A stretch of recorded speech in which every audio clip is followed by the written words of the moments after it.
Well, hello, this is Junior Pastor Jayden with, I don't know the sign behind me, but CEMA and today I'm going to be reacting to Cliffe Knechtle, I think his name is, or Knechtle, Cliffe Knechtle, something like that.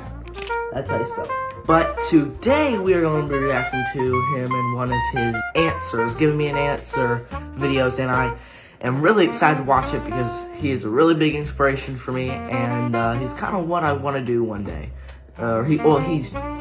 He's doing what I kind of want to do one day. So let's get right into this. I have a question. Yes, ma'am. You said the first thing about taking a book as a proof for your belief. You said no internal contradictions. How well do you know this book? I got this from your friend the other day. It's the Bible for all of you who don't know. I don't know which version it is. I don't know who's writing, who decided what to put it in here. John, we'll read John 1:17, 18. Do you know this one? I'll read what it says here. It says, no one has ever seen God, but God is the one and only who is at the Father's side has made him known. Right here, it says, no one has ever seen God, okay? Mm-hmm. You believe that? You take that? You want to read it? That's your book. This is what you take. You bet. Right here, same chapter, John 5:19. Right. Jesus, it says here, Jesus gave them this answer. I tell you the truth, the Son can do nothing by himself. He can do only what he sees his Father doing. No one sees, he only does what he sees. Internal contradiction. So then this book has internal contradictions. Can we agree on that? Odo, you don't... Okay. If Jesus was the real, true Son of God, which also means that he is God, if he's the true Son of God, and that means he's the real Son of God, then why wouldn't he be able to see himself? He's all God and all human at the same exact time. So if that's true, then why wouldn't him be able to see himself? Okay. Also, here's another reason. If God created Jesus God didn't create Jesus. God humbled himself to become a man in human form. We just call it the Son of God. Okay? That's just how we say it. Which he is the Son of God. That's how he proclaimed it to be, I believe. So, after he humbled himself, why wouldn't God let him see himself? Like, why wouldn't Jesus not be able to see his Father? And he's all powerful at the same time, so why? I'll say yes or no answers. What do you say about this internal contradiction? One of the basic principles of interpreting any book is you have to read in context. And obviously, when you read John chapter 1, the main point is Jesus is God in human form. He begins. Ma'am, am I allowed to answer you or not? But you're not making sense. You say the same thing. Well, then why are you wasting your time standing here talking to me if I'm not making sense? Because look at all these people here who have questions. There's fine, then why don't you let me go on to other people? If I don't make sense, ma'am, why do you waste your time? Why am I going to let you misguide them with your misguidance? Oh, I see. So you have to sort of be a parasite who comes in here and just feeds off the people who are listening to me talk? Absolutely, why not? You've already made a fool of yourself here anyways. Why, that's pretty sad. Why can't you just be open and honest and have an honest dialogue? Let me explain this. Okay. Explain this. Thank you. Okay. John chapter 1. John begins with the words, in the beginning was the Word, and the Word was with God, and the Word was God.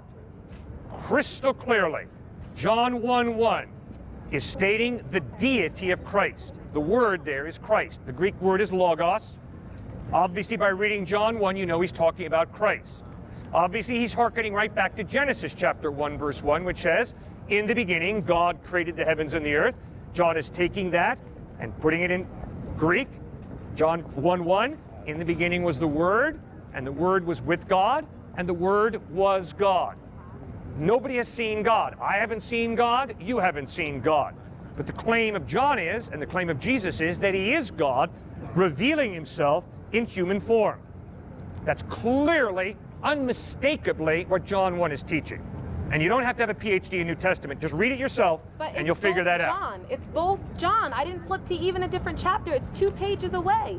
Both John saying, one saying no one sees God, the other one saying Jesus sees God. Is it saying Jesus sees himself? Is this something that everyone who reads the Bible that's exactly right. Jesus is claiming to be God, revealing himself in human form. That's his claim. And he sees himself. No, you're Why not would God. John write that? You're not God. What's the difference? Well, if you die and rise from the dead, I will listen very closely to everything you have to say. Why is that the one thing that you take? Why Did you see George Washington inaugurated first president of the United States? Other people did. I trust that. Good, and other people saw Christ die on a cross, and they saw him risen from the dead. But they have internal contradictions. No, within there's their no same contradiction chapter. there. We human beings do not see God, but when God chose to become a human being in Jesus Christ, obviously Jesus knew the Father very, very intimately, very, very well.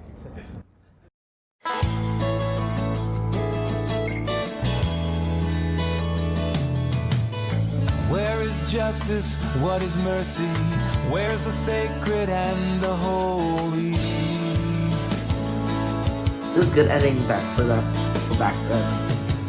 In this world full of choices, where's the truth in all the voices? Give me an answer. Don't waste my time. Tell it to me straight. The truth is getting hard to find. I have objections to what I've learned. I have questions and concerns. Give me an answer.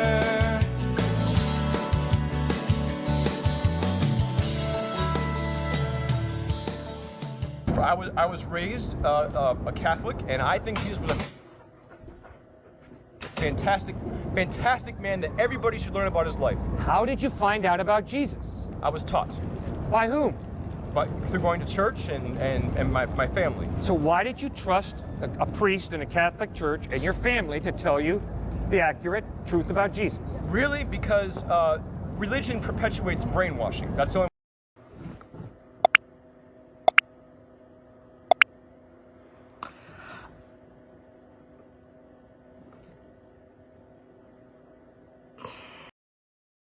way to say it. When you take a child and you teach them from day one that they have to go to church once a week, and You don't need to go to church every Sunday. Yes, does it help you? Yes, go. I'd suggest to go find a local church. That's one of the things that CEMA Ministries does.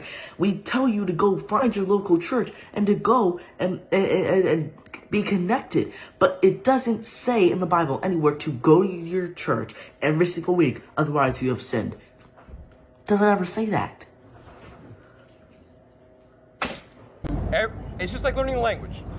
If you ask me to speak Chinese right now, I'm not going to be able to do it. But if I grew up in China, it would be second nature to me. Grammar, please. First nature. Religion, think about baptism, okay? What is baptism? Why is it so important? Why was the idea that baptism is everything so perpetuated? It's not. Somebody doesn't have to be baptized to go to heaven. Simple as that. Now, yes, Jesus got baptized. Why? Because it's a formal showing to everybody around you that you have accepted Jesus Christ as your Lord and Savior. He even said, I am not going to start my ministry until I am baptized. It's a visual metaphor of a representation of you're going down dirty. You come back up cleansed. Now, this is not going to wash you of your sins. You're going to have to repent every time you sin, of course. But this is a visual representation of you claiming Jesus as the Lord of your life and God as your Father. You know what baptism is? You are making the choice for a child that can't even make up its mind yet. This is why Catholics are so messed up. And I don't want to make any Catholics mad that are subscribed to us. But baptizing a newborn that does not have thoughts, probably will not remember the first 2 years of their life, makes no sense, okay? Makes absolutely no sense. I don't remember what I was doing when I was still in diapers. I mean, I got out of diapers probably at 2 years old. After 2 years old, I don't remember barely anything, okay? Or not after 2 years old, before 2 years old. I don't remember anything, okay? I got baptized at 3 years old, okay? Why? Why did my parents let me get baptized? Because I could be a hypocrite right now. Because I understood what the meaning of baptism really was, okay? A lot of people out there just get baptized for the fun of it and to show, hey, look at me, I'm getting baptized. Yay. You see, you've already indoctrinated them into a belief system. Without them being Where able does to Jesus talk about infant baptism? Where does Paul or Peter or James talk about infant baptism? How about John? Where does anywhere in the Bible is infant baptism talked about? So I agree with you. You see, sir, we agree. Infant baptism is found nowhere in the Bible. Okay. So my question remains on the table, sir. What is your source of information about Jesus? Why did you trust that source? Be it the Catholic priest, be it your mom and dad? Okay, fine. Yes. What if we say because I was Muhammad? raised since this big to know and taught. That's why you trusted. Alright. They just got onto the subject of why would you trust, or why you trust Jesus at a very young age, and that's what you all know. That's all you know, really. You know the reason why I trust him? It's because I found him. He didn't find me. I found him. Okay, yes, I am being raised in a Christian household. My parents are still married, happily married, okay? They barely ever fight. I am in the greatest position ever in the history of forever. I have the best family. I have the best life. But if I was not a Christian and had faith in Jesus, I would feel lost, okay? And I'm going to tell my children, don't become Christian because I'm a pastor of the church that's what I want to be when I grow up. Don't become Christian because I'm the pastor of the church. Don't become Christian because the rest of your family's Christian. Don't become Christian because of me. Become Christian because you believe that Jesus Christ is the real, true Son of God. Now, yes, if my kids denied him, will I be a little sad? Indeed. And will I try and counsel them? Of course. But I'm going to let them go their own way and find Jesus themselves. Why? Because Jesus gave us free will. And to let a child... No, I'm going to let them decide when they're 13 and over, of course, because before that, no, you're going to church every Sunday. Or you're going to try and make it every Sunday. Why? Because your brain has it's not even a quarter developed yet. 13, at least you can probably make like eggs or something. Yeah. Once you can make eggs, you can decide. Okay, anyways. Okay? I had to be a skeptic. I was not going to trust mom and dad and the local priest or minister to tell me the truth about Jesus. You don't trust your mom. I have to go to the eyewitness testimonies. Okay. Which have been changed. That's right, sir. I am not going to build my life on what mom and dad tell me. That's a whole other debate because the Bible You have to think things through yourself. All right, well, you just mentioned to me that the Bible has been rewritten many times. Yes, but not in the way I believe you're about to say. And pieces of it have been excluded and are still being found right now.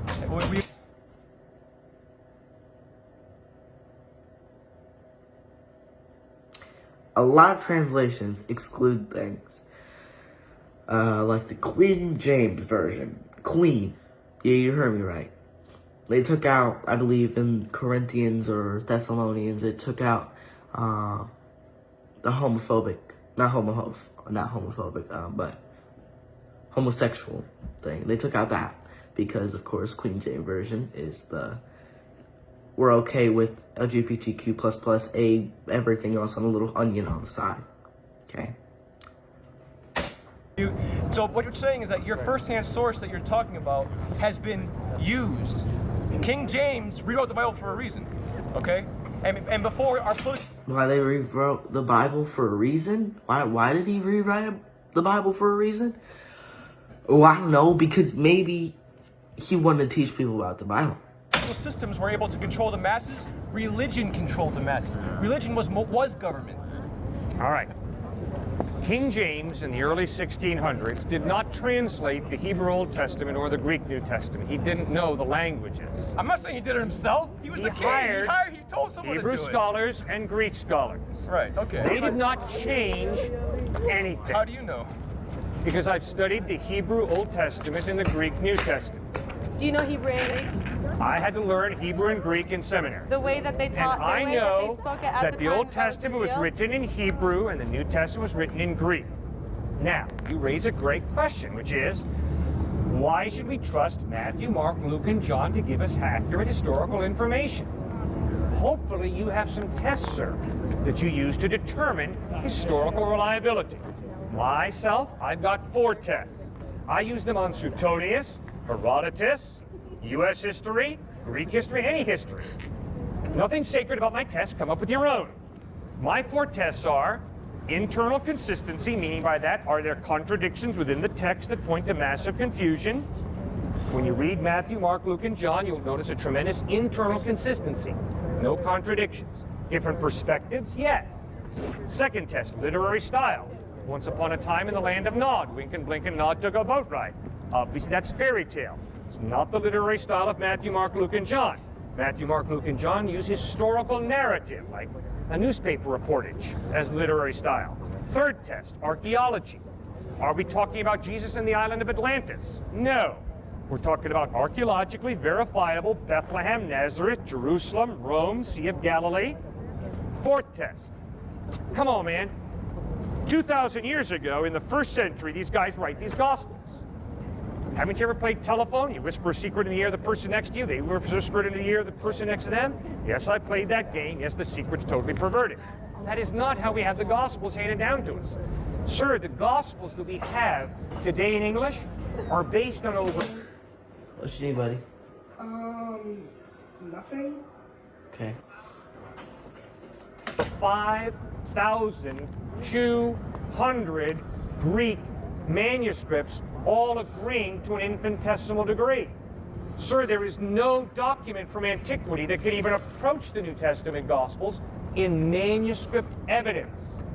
So the overwhelming evidence is the Gospels are accurate historically. Oh man, amen to that. That was a very, very interesting video, and I know this is probably like 18, maybe 17 minutes long. I'm not sure, but I know that was a pretty long one. But I'm pretty sure that he did a very good job at answering his questions. Now, if you like this kind of content, then I want you to subscribe and make sure to hit the like button, because that helps us out a lot. And that looked really stupid, but that's okay because this is the only headphones I got right now, which is okay. I love them. They're great. I'm grateful. I'm doing a video, boy. This kid calls me bruh. Anywho, thank you guys for watching. Love ya. Wear your seatbelt.